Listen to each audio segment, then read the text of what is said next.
Bagaimana kabarnya salih-salihah sore hari ini? Masya Allah, kita masih dipertemukan ya di bulan Ramadan. Dan ini hari keberapa Ramadan? Ada yang tahu? Iya, ini sudah masuk hari ke-20 Ramadan. Tidak terasa ya, bulan Ramadan berlalu begitu cepat. Nah, seperti biasa pada sore hari Ustazah akan berbagi sebuah kisah dari buku Muhammad Teladanku di Masa Muda. Kali ini Ustazah akan menyampaikan sebuah kisah dari putri Rasulullah. Ya, ada 3 putri Rasulullah yang Ustazah akan sampaikan kisahnya. Yang pertama adalah Zainab. Putri berapa itu Zainab? Ya, putri kedua Rasulullah. Kemudian dari Ruqayyah. Putri keberapa Ruqayyah? Iya, putri ketiga Rasulullah dan juga Ummu Kulsum. Putri berapa Kak Ummu Kulsum? Putri keempat Rasulullah. Baik, silakan dengarkan kisah ini baik-baik ya salih-salihah. Ustazah mulai. Nah, Zainab adalah putri kedua Rasulullah. Dia menikah dengan sepupunya Abu Al-Ash bin Rabi. Ibu Al-Ash bernama Halah. Dia adalah kakak perempuan Bunda Khadijah. Siapa itu Bunda Khadijah? Bunda Khadijah adalah istri pertama Rasulullah. Betul sekali. Pernikahan itu berlangsung jauh sebelum Muhammad diangkat menjadi Rasulullah. Adik-adik tersayang, kisah cinta Zainab dan Abu Al-Ash itu menjadi masyhur, menjadi terkenal karena gelombang kesulitan yang mereka hadapi. Abu Al-Ash adalah orang yang jujur.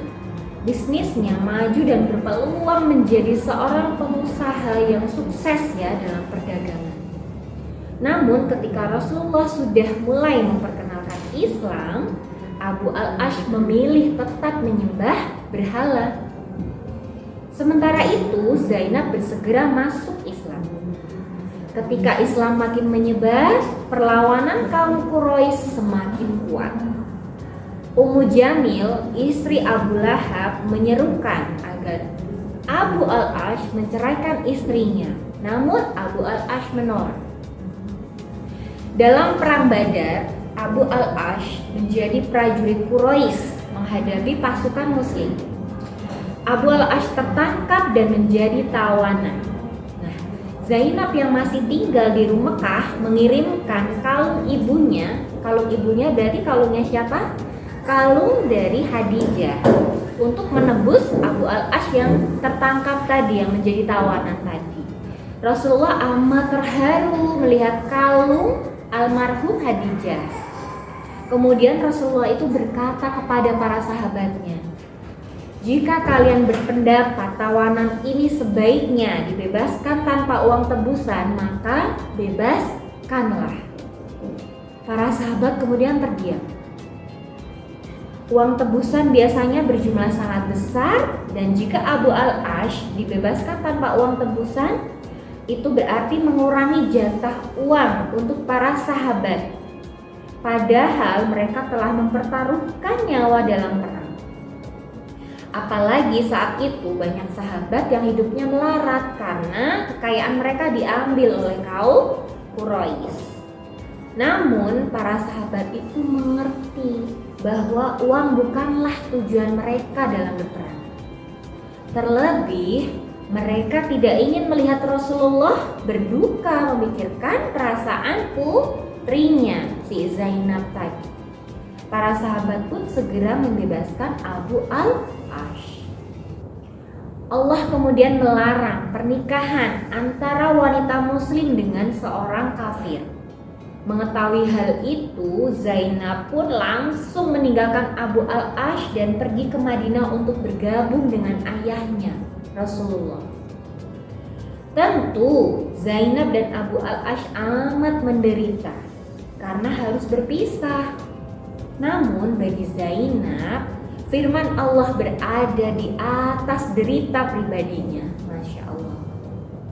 Abu Al-Ash pun melepas Zainab justru karena dia sangat mencintai istrinya itu. Nah, bagaimana kisah putri yang lain? Ruqayyah dan Ummu Kulsum? Yuk simak kisah berikut ini. Ruqayyah menikah dengan Utbah, sedangkan Ummu Kulsum menikah dengan Utaibah. Utbah dan Utaibah ini adalah kakak beradik. Nah, mereka ya, si Utbah dan Utaibah itu adalah putra dari Abdul Uzza yang ketika Islam datang sangat keras memusuhi Rasulullah. Begitu kerasnya permusuhan Abdul Uzza ini, maka kaum muslimin menamai Abdul Uzza ini sebagai Abu Lahab. Lahab artinya gejolak api. Solih-solihah, ketika Rasulullah mulai mendakwahkan Islam, Ruqayyah dan Ummu Kulsum jadi amat menderita. Hampir setiap hari ibu mertua mereka namanya Ummu Jamil itu mencaci maki Rasulullah. Ummu Jamil itu adalah adik Abu Sufyan, pemimpin penindasan terhadap kaum muslimin. Ummu Jamil semakin tidak kuasa menahan amarahnya melihat kesabaran Ruqayyah, kesabaran Ummu Kulsum dalam menghadapi sumpah serapah yang dilemparkan oleh Ummu Jamil itu kepada Rasulullah di hadapan mereka. Setiap ada kesempatan selalu ibu mertua dari Ummu Kulsum dan juga Ruqayyah itu mencaci maki Rasulullah. Nah, kemudian sampai suatu saat kemarahan Ummu Jamil ini sampai pada puncaknya. Ceraikan mereka, kata Ummu Jamil kepada kedua putranya, Utbah dan Utaibah. Lalu usir mereka dari sini, kata ibu mertuanya. Nah, kemudian ceraikan mereka, teriak Ummu Jamil kepada kedua putranya Utbah dan Utaibah. Usir mereka dari sini. Wah, kemarahan Ummu Jamil sampai pada puncaknya ya nak ya. Meminta kedua putranya untuk menceraikan Ummu Kulsum dan juga Ruqayyah. Utbah dan Utaibah pun menceraikan Ruqayyah dan Ummu Kulsum. Sesuai dengan janji kaum kafir, Utbah dan Utaibah dinikahkan dengan dua putri seorang jutawan Quraisy, namanya Abu Uhaihah. Sementara itu Ruqayyah dan Ummu Kulsum diusir begitu saja dan kemudian kembali ke rumah orang tua mereka sambil menangis terseduh-seduh. Sudah tentu kita mengerti betapa hancurnya hati Rasulullah dan Bunda Khadijah melihat kedua putri mereka diperlakukan secara semena-mena.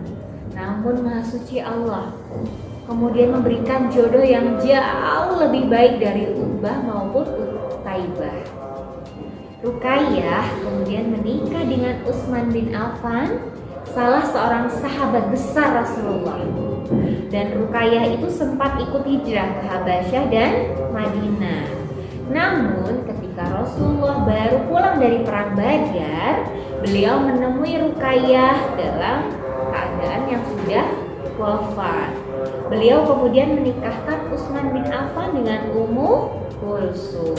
Namun tidak lama kemudian Ummu Kulsum pun wafat menyusul kakaknya. Kedua putri Rasulullah ini wafat tanpa meninggalkan keturunan.